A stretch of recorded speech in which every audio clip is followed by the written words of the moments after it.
Welcome back. In this episode, we're making a roll top backpack made for overnight hiking.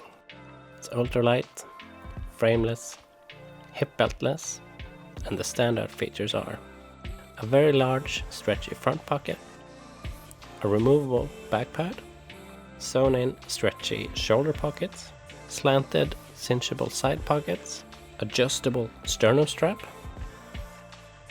side compression straps, a reinforced bottom panel, a single top strap, and finally a zippered roll top closure.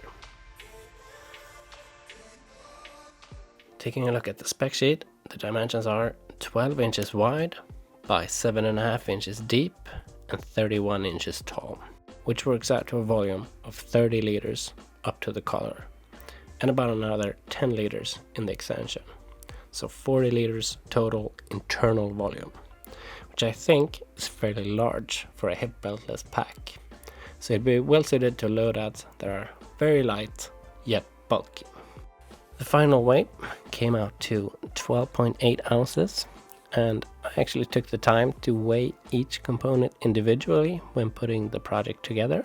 So that's what these percentages refer to. Interestingly, only about a third of the weight comes from the shell fabric. The rest is all the little things that really add up. The main body is made from 3.5 ounce hybrid Dyneema, except for the bottom panel, which is 3.9 ounce venom for added durability. The rest of the material choices are fairly standard for this type of pack, except maybe for the YKK AquaGuard. The more common choice would be to have a couple cam snaps or Velcro as the closure for the roll top. And also the side pockets, which I've opted to make from 160D uncoated Cordura, which is light, strong, and doesn't require drainage holes. The one downside being that it does tend to fray. Links to all these materials in the description. As you can see, the layout of the panels is very straightforward. The one thing to note is that the bottom panel wraps up a bit at the front and back to lift the seams off the ground when the pack is stood in wet conditions, and also prevent abrasion on the mesh pockets.